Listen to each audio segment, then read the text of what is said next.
جو بے وقوف خوراک پہ پیسہ خرچ نہیں کرتا وہ کم بخت دوائیوں پہ اس سے 10 گنا زیادہ خرچ کرتا ہے. ابھی یہ کل میں کسی جاننے والے کو بول رہا تھا کہ روزانہ اتنے کاجو کھایا کرو پابندی سے.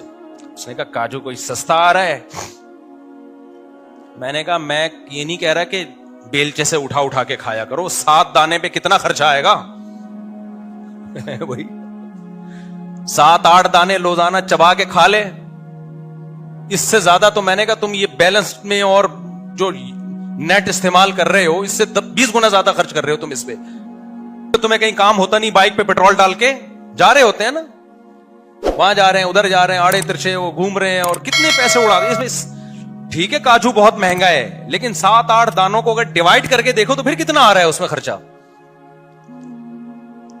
کاجو کھا رہا ہوتا تو یہ کھوپڑی صحیح استعمال ہو رہی ہوتی اور اس طرح کی الٹی باتیں نہیں کر رہا ہوتا. سمجھتے نہیں ہو بات کو. میرا خیال ماں باپ کو چاہیے اپنے بچوں کو خوراک اسٹینڈرڈ کی دیں, بے شک اس میں خرچہ زیادہ ہو جائے, وہ خرچہ آپ کو بڑے خرچے سے بچائے گا. میں جب لاہور گیا ایک ہاسپٹل تھا, اس وقت نام ذہن سے نکل گیا ورنہ نام بھی بتاتا, بڑا اچھا ہاسپٹل, فری علاج کرتا ہے نا غریبوں کا. تو ڈائلسس کے پیشنٹ میں نے وہاں دیکھے اور کینسر کے پیشنٹ دیکھے جن کا علاج ہو رہا ہے. وہ آپ ہسپتال جاؤ اور مریضوں کی حالت دیکھو, آدمی ہل جاتا ہے اندر سے. صحت کتنی بڑی نعمت. وہاں میرا بیان بھی تھا ڈاکٹروں میں نے ان کو بڑا اپریشیٹ کیا. میں نے کہا ماشاءاللہ آپ لوگ بہت اچھے لوگ تھے اور بڑے بڑے تاجروں نے فری میں وہ ایک ٹرسٹ بنایا ہوا ہے اور علاج کر رہے ہیں. میں نے کہا مجھے ایک بات بتاؤ, اتنا کروڑوں روپے آپ کا خرچ ہو رہا ہے ڈیلی ان کے علاج پہ, اس سے بہتر یہ نہیں ہے. ہمارا مقصد تو انسانیت کی خدمت ہے نا, یا ہسپتال دکھا کے چندہ لینا ہے, ایسا تو نہیں ہے نا. مخلص لوگ تھے, میری بات سمجھ رہے تھے. میں نے کہا آپ یہ کیوں نہیں کر لیتے, یہ جتنے غریب یہاں جو ڈائلسس کے پیشنٹ ہیں, کینسر کے پیشنٹ ہیں, شوگر کے پیشنٹ ہیں, آپ ان غریب علاقوں میں جا کے ایسے پروگرام کیوں نہیں کرتے کہ ان کو ایسی تدبیریں بتائی جائیں کہ گردوں کے مریض بنے ہی نہیں. وہ کیا خیال ہے بھائی؟ کچھ بیماریاں کامن ہے نا, ڈاکٹر کہتے ہیں اگر 8-10 سال پہلے آپ ان کی پلاننگ کر لیں تو آپ کو وہ بیماری قریب بھی آپ کے نہیں گزری. ہارٹ پیشنٹ بھی پڑے ہوئے تھے. ماہرین کہتے ہیں کہ دل کا جو اٹیک ہوتا ہے نا یہ اچانک نہیں ہو جاتا, 15 سال سے دل کے ساتھ زیادتی ہو رہی ہوتی ہے, 15 سال دل برداشت کرتا ہے. سمجھتے ہو کہ نہیں سمجھتے؟ 15 سال سے جو آپ کا لائف اسٹائل ہے وہ غلط ہوتا ہے, یعنی کم سے کم 15 سال لائف اسٹائل غلط خوراکیں کھا کے دل کا بیڑا غرق کر دی. 15 سال کے بعد جا کے دل آڑا ترشا ہوتا ہے اور اٹیک کا ذریعہ بنتا ہے. تو بہتر نہیں ہے 15 سال پہلے ہی ان کو بتا دیا جائے بھائی یہ خوراکیں مت کھاؤ, یہ لائف اسٹائل مت اختیار کرو, اور پھر ان کو ویڈیوز دکھائی جائیں کہ دیکھو یہ پھوڑتا تھا پراٹھے اور ورزش نہیں کرتا تھا, یہ دیکھو یہ کیسے پڑا ہوا ہے ہسپتال میں, اس کی حالت دیکھو. جب آپ ویڈیوز دکھاتے ہیں نا انسان کو بڑی عبرت ہوتی ہے. میں گاڑی بہت اسپیڈ سے چلایا کرتا تھا, بائک بھی میں نے بہت چلائی ہے, اور ایسے بھگاتا تھا کہ یوں یوں جیسے رفیع بھائی چلاتے ہیں. یہ جس طرح چلاتے ہیں نا, ایک دفعہ میں نے ان سے کہا رفیع بھائی کوئی واقعہ ہو جائے گا آپ کے ساتھ, اور کچھ دنوں کے بعد واقعہ ہو گیا, اور یہ پڑے ہوئے تھے اسپتال میں, 1 مہینے بعد دریافت ہوئے ہیں. یہ تو شوگر ہے, ہڈیاں ان کی سب اپنی جگہ بیٹھ گئی, ورنہ ان کی ہڈی کسی کا باپ بھی نہیں بٹھا سکتا. تو بہت رف چلاتا تھا بائک میں, کیونکہ مجھے اچھی بائکوں کا شوق تھا. جب میں نے یوٹیوب پہ بائکوں کے ایکسیڈنٹ کی ویڈیوز اپنی آنکھوں سے دیکھی, گاڑیوں کے ایکسیڈنٹ کی ویڈیوز اپنی بولو آنکھوں سے, اس منظر دینے کے بعد ڈر پیدا ہوا کہ بھائی یہ بھی ہو سکتا ہے. بعض چیزیں بتانے سے سمجھ میں نہیں آتی, جب منظر اپنی آنکھوں سے دیکھتا ہے تو انسان کہتا ہے بھائی انسان کے بچے بن کے زندگی گزارو, ورنہ آپ کے 2-4 پرزے شارٹ بھی ہو سکتے ہیں, مر بھی سکتے ہو آپ. تو میں نے ان سے کہا, میں نے کہا بھائی آپ ایسی ورکشاپس کروائیں غریب علاقوں میں, مالداروں میں تھوڑی بہت اویئرنیس ہو چکی ہے, تھوڑی بہت, زیادہ ان میں بھی نہیں ہے, تو اس سے 10 گنا کم خرچہ ہوگا اور ان بیماریوں سے لوگوں کی کو نجات مل جائے گی. ان کو آلٹرنیٹ بتایا جائے. بھائی آپ کے لیے زیتون کا تیل کھانا ناممکن ہے, آپ دیسی گھی نہیں خرید سکتے, تو اس کا آلٹرنیٹ یہ ہے. وہ کیا ہے وہ میں ابھی بتاؤں گا نہیں, وہ پھر کلپ بنا کے لوگ ڈال دیں گے اور ایسا نہ ڈائریکٹ آلٹرنیٹ پہ آ جائیں. یہ میڈیکل سائنس کا شعبہ ہے نا, تو میں کیوں اس میں ٹانگ اڑاؤں. تو اس سے پیسہ کم خرچ ہوگا, انسانیت کی خدمت بولو زیادہ. اور میں نے کہا میرے ذریعے مجھے آپ کو میری جو مدد چاہیے پبلسٹی کے لیے یا کسی بھی عنوان سے, میں اس مدد کے لیے آپ کے ساتھ تیار ہوں. اس سے بڑی انسانیت کی کیا خدمت ہوگی.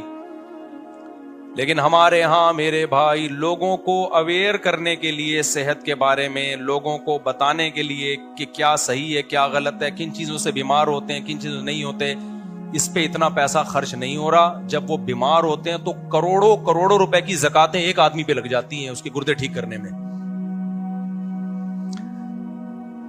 کروڑوں کروڑوں روپے. تو اسلام اس چیز کو پسند کرے گا ہے بھائی. تو یہی حال ہے.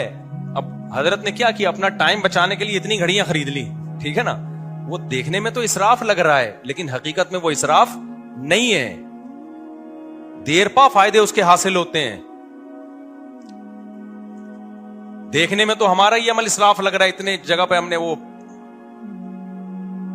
انگوٹھے لگا دیے, لیکن یہ چیزیں آپ کے ٹائم کو بچاتی ہیں, پیسہ بھی بچاتی ہیں. اور یاد رکھو ٹائم سے زیادہ قیمتی کوئی چیز نہیں ہے. اگر ایک طرف ٹائم ہو ایک طرف پیسہ ہو تو زیادہ بچانا کس چیز کو ہے, ٹائم بچانے کو فوکس کرو. مثال کے طور پر یہ واقعہ کئی بار پہلے بھی بتا چکا ہوں میں. آپ کے پاس کوئی سستی چیز ہے گھر میں جس کی ریپیئرنگ میں ٹائم بہت لگ رہا ہے, اور اللہ نے آپ کو کچھ گنجائش دی ہے, تو وہ کسی کو صدقہ کر کے دوسری چیز لے لو. نہیں, ہاں غریب آدمی یہ کام نہیں کر سکتا, وہ کہے گا بھائی میں صدقہ کیسے کروں میرے لیے, تو وہ ٹھیک ہے. لیکن میں تو مالداروں کو دیکھ رہا ہوں ایسا کر رہے ہیں.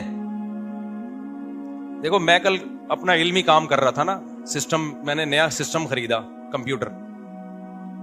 اب میں کام کر رہا ہوں, وہ ری سٹارٹ ہونے میں ٹائم لگا رہا ہے, کبھی اس میں وائرس آ رہا ہے. میں نے دکان والے کو فون کیا, میں نے کہا اس جنازے کو لے جا. کہہ رہا ٹھیک کروا دوں. میں نے کہا مجھے نیا دے دو. ٹھیک نہیں, پہلے 4-5 ہزار زیادہ لے لو, کیونکہ ٹھیک کر کے پھر یہ میرا بھائی ٹائم زیادہ کیا ہے. تو میں تو ایسے ہی کہتا ہوں یہ جنازہ اٹھاؤ, یہ کسی اور کو دو. ہمیں ایسی چیز ہو جب ہمارا ہم وہ علمی کام کو فوکس کریں, یہ اس کا بٹن ہی ٹھک ٹھک ٹھک کر کے دباتے رہے. بٹن نہیں اسٹارٹ ہی نہیں ہو رہا تھا, پتہ نہیں چل رہا تھا کون سا بٹن ہے. ری اسٹارٹ ہونے میں ٹائم لے رہا ہے, پھر شٹ ڈاؤن ہونے میں ٹائم لے رہا ہے. ابے بھائی پاگل ہے کیا, تو 3-4 ہزار اضافی لگا دو. ہاں جس بیچارے کی آمدن بہت کم ہے, میں تو اتنا غریب نہیں ہوں نا, اتنا مالدار بھی نہیں ہوں جتنا آپ لوگ سمجھتے ہیں, اتنا غریب بھی نہیں ہوں جتنا لوگ سمجھتے ہیں. میرے بارے میں یوٹیوب پہ جو اڑایا ہوا ہے نا کروڑوں کروڑ روپے کی آمدنی, یہ پھینکی ہے کسی نے. کاش پہلے پھینک دیتے تو. جھوٹ تم لوگوں نے بولا بھی ہے, تو جب 4 ہو گئی اس کے بعد جھوٹ بول رہے ہو کہ 1 کروڑ روپے کماتا ہے ہر مہینے. اگر یہ پہلے خبر جھوٹی خبر ہے یہ, اور میرے گھر والوں نے مجھے کہا کہ آپ کی تو منتھلی 1 کروڑ کی آمدن ہے, اس حساب سے تو ہمیں آپ نے وہ لائف نہیں دی ہوئی. میں نے کہا خدا کی قسم جھوٹ ہے یہ. کہہ رہے ہیں یہ دیکھیں یہ کیلکولیشن. میں نے کہا غلط کیلکولیشن ہے یہ. اچھا میرا ہاتھ گھر میں بہت کھلا ہے, اس سے بھی بعض دفعہ گھر والے سمجھتے ہو کروڑوں روپے کما رہا ہے. جو میرے ساتھ بچپن سے رہے ہیں ان کو پتا ہے کہ میری جیب میں 500 روپے بھی ہوتے ہیں نا, تو میں سمجھتا ہوں میرے سے بڑا دنیا میں کوئی سیٹ ہے نہیں. یہ میری بچپن سے عادت ہے, خوب اڑاتا ہوں میں. جو غلط ہے, اتنا اڑانا نہیں چاہیے, لیکن عادت ہے بچپن سے اڑانے کی, جو غلط عادت ہے, اچھی عادت نہیں, اڑانا نہیں چاہیے پیسہ. تو اللہ نے مدد کی ہے, ہاتھ تھاما ہوا, ورنہ ہم نے جو حماقتیں کی ہیں نا اڑانے بھی, وہ حماقتوں میں تو انسان بھکاری بن جاتا ہے. تو نہ اتنا غریب ہوں جتنا آپ سمجھتے ہو, نہ اتنا مالدار ہوں جتنا آپ سمجھتے ہو. اب غریب تو لوگ مجھے سمجھتے نہیں, پہلے سمجھتے تھے. تو اب کیا ہے کہ اب آپ نے کیا کرنا ہے.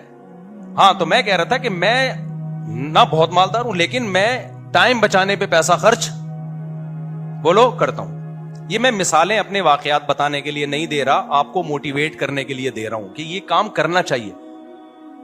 اب دیکھو میرے گھر کا ایک کمرہ تھا, اس میں کباڑ پڑا ہوا تھا, مجھے سمجھ میں نہیں آ رہا بھائی یہ گھر کو کمرے کو میرا وہ مجھے اس میں کام ہوتا تھا, اسٹڈی کرنی ہے اس میں, تو میں نے ایک کے ذمہ لگایا. اس نے کہا ایکچولی یہ چیز یہاں ہے, یہ اس کام کی, یہ اس کام کی. جب 2-3 مہینے گزر گئے نا, صاف نہیں ہوا, میں نے ایک بندے کو کہا یہ سارا مال تیرا, کمرہ مجھے صاف چاہیے.